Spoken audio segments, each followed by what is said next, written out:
Hello and welcome to OneCricket coverage of the current ongoing in England South Africa series. But today we have been joined by a special guest, Melinda Farrell. Obviously, she doesn't need any introduction. She is a famous journalist, broadcaster, you know. So and obviously a fan of the game, and she's coming from Australia. So we have a lot of questions because a huge Australian summer is coming up this year. So Mel, But also, I'd just like to say that you just said I don't need any introduction, and then gave me a big introduction. So I'm not happy with that. Mel, first of all, you are here in the UK for a while. So how's the UK summer treating you so far? Oh, it's so good to be back. I mean, after 2.5 years of being in Australia through the pandemic, this year I've been able to get to Pakistan for a tour. I've been to the UAE for a tournament, and now being back in England, there's nowhere I'd rather be really than here watching this great series between South Africa and England. Really enjoying series.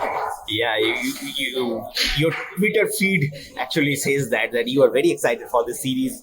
Two very good teams, world championship points on the. But talking about summers, for Australia, it's going to be a huge summer, I guess. Post-pandemic, especially big event coming up. Yeah, T20 World Cup. Defending champions. Something that I don't think many people saw coming last year in the UAE.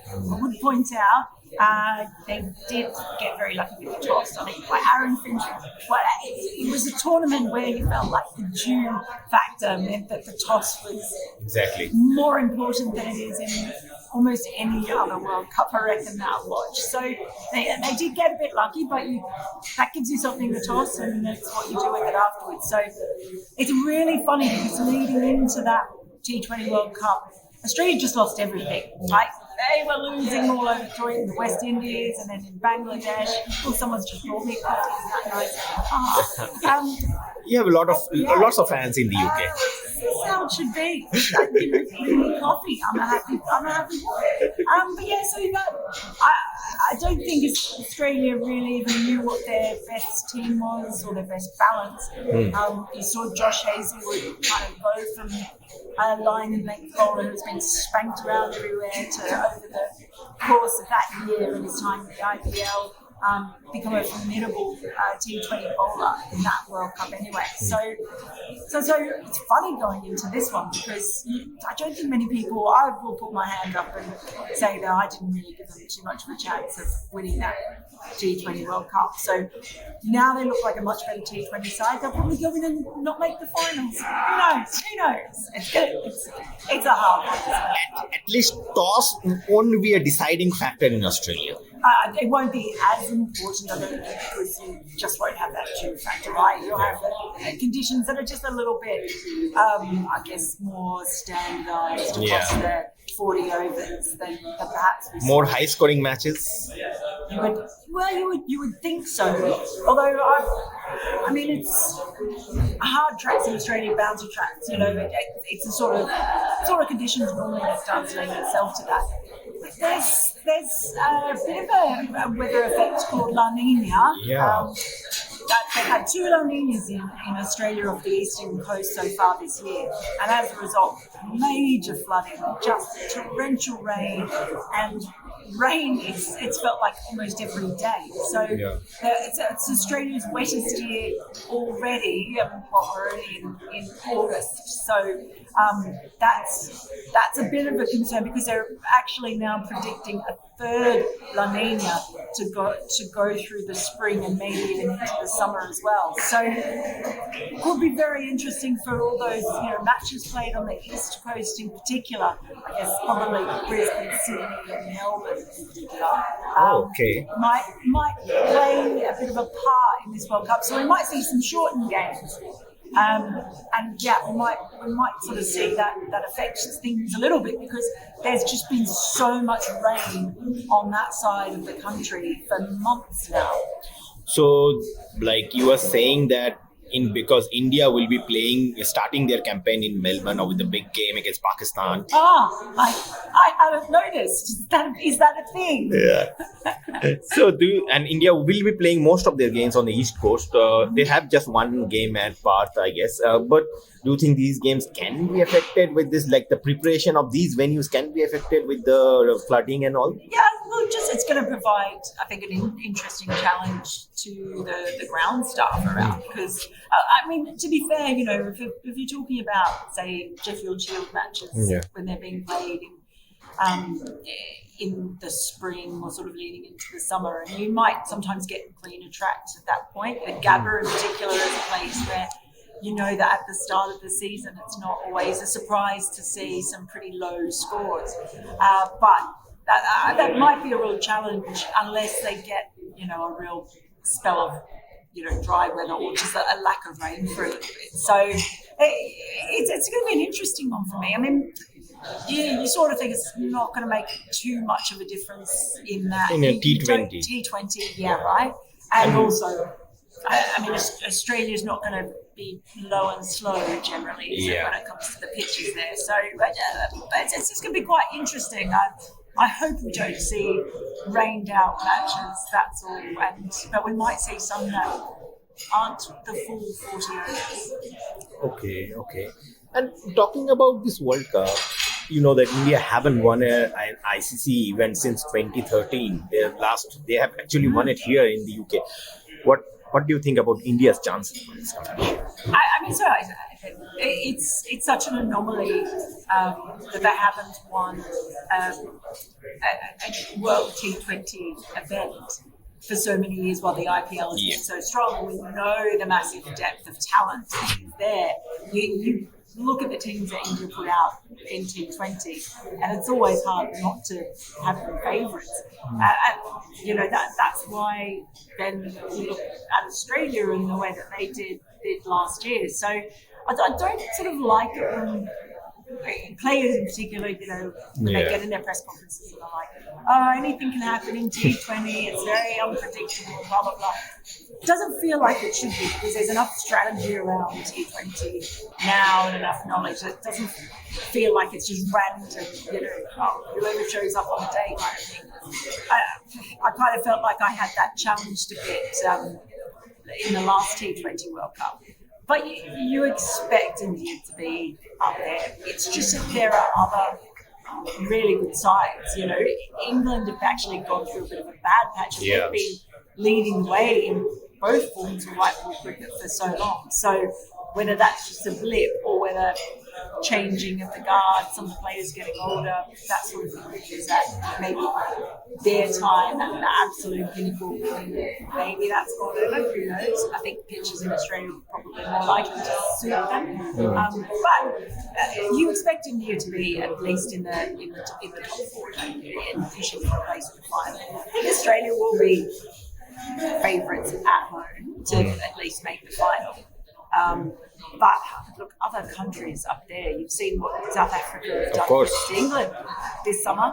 You look at Pakistan. I hate to mention, what happened in the last T20 World Cup because it won't be popular, but they've also got some really great T20 players. It's just and you never count out New Zealand, I guess. Yeah, I haven't even mentioned New Zealand. It's not that long ago that West Indies were. Oh, of course.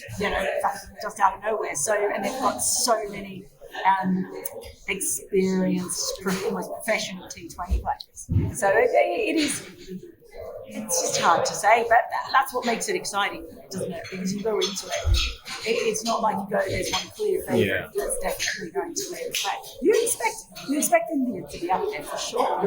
So if I have to pick you, ask you to pick 4 semi-finalists.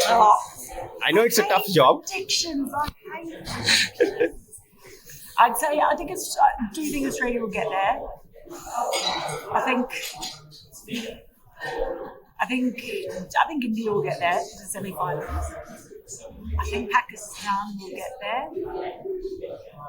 And I think I'm going to go for England as the other one. Okay, there you So go. Australia, none of them England are from the making- one group, Australia, England from one group, and Pakistan, India from one. Oh, wouldn't that be something? That would be quite exciting, actually. Yeah. Yeah, who knows? But then I'll be wrong. New Zealand will get there, and South Africa will get there. West Indies will get there. And, I'll be completely wrong. If the pitches can can be little bit tricky and all, you cannot count out these teams like New I Zealand, don't count New Zealand out. Yeah. And so I don't know why. especially South Africa also with this bowling attack. Yeah, so see, that's what makes it hard. Now I'm picked for, and now you put poking holes in it, which are very valid holes to poke. I don't know. That's why predictions are a mug game. There will be 4 semi-finalists. I guarantee you that. That's the only prediction I'm confident to keep making. Well, talking about T20 World Cup, you were there when the women's version took play in 2020. Yeah. Melbourne was full for the final. Yeah. So many people believe, especially in our part of the world, that tournament gave a very much, spike to the enthusiasm or the popularity of women's cricket. And now we have seen that in Commonwealth game here also. Now in the 100 games, most of the grounds are full. Yeah. What do you think about this going forward? How helpful these tournaments have been for women's cricket? Well, obviously huge. Like even here, we're at Lords now, which is where in 2017 that final Absolutely. between England and India was Lots of that fun. was huge. Like that was absolutely massive. That felt like the first big one actually to me before Okay. the one in Australia. That was Absolutely. just enormous here, and also because of the amount of attention it got on the Indian women's team. Yeah. OneCricket Corps played that amazing innings to knock Australia out of the semi-finals, and Smriti was yeah, and they're all like BCCI officials were all here. The players all got like bonuses worth 3 times their annual salary, all this sort of stuff. So each time these tournaments come along, yes, it does give it a huge bump, and we're always looking at it going, gosh, I can't believe the pace at which things have gone over the past few years, and then in a few years' time we say that again. So it's always hard to kind of know where it is. I thought it was very interesting and significant with the new or first ever proper women's FTP that the ICC has brought out, the Future Tours program. Amazingly, they've been able to do with the women's game what I think they would love to be able to do with the men's game, but there's no way they ever will. And that's actually structure the year so that you've got 3 clear windows set aside for 3 domestic tournaments, the 100 here, the WBBL in Australia, and the new women's IPL, which we still don't really have a lot of details on, except to be told that, well, there's a window there. And Yes, in March. Told it's happening, in March. So just after maybe during the Australia tour of India next summer. Yes. So that's obviously huge. But that's really quite significant because for the first time, then you're also allowing players in the women's game to actually be able to become more professional in that they could, particularly if you look at some of the players from countries like South Africa and New Zealand, who don't get paid a lot of money. If they can pick up 2 or 3 contracts in these other competitions, all of a sudden, they're earning actually decent money. So that's only a good thing, and hopefully it helps too with just the eyeballs around the sport. That you've got these clear windows, there's players going somewhere. I hope, I don't know what will happen. I'd love to see BCCI allow the Indian women to play in the 100 and the WBBL as well. I hope they will, that would be... Because they don't play as many matches as the men's. That's right. And there's not the same, fierce competition. Exactly. Okay, we're going to be the only... men's T20 tournament or whatever it is. I think there's still that feeling that the women's game needs to be built up before it can get to that stage. So that for me was really interesting that ICC Future Tours program announcement. And it's just another step, isn't it? It just keeps going. It's crazy. When you look back at where we were 5-10 years ago, it's quite incredible. And I mean, these inclusion of Commonwealth Games, there are talks of women's cricket can be a part of the Asian Games also, and of course the big one, the Olympics in 2028. Yeah, exactly. Or the Commonwealth Games, I was at Edgbaston for a bit, and yeah, the atmosphere was great, and you can tell that there were people there who Yeah. hadn't been before. You know, people get tickets to go to an event, so they're into that, and that was really exciting to see it being on free-to-air TV as well when England was sort of playing the semi-final. So yeah, those things are all really positive for the game. Okay, thank you, Mel. Thank you for your time, and hope to see you in Australia Yeah. and with an India Australian final, I guess.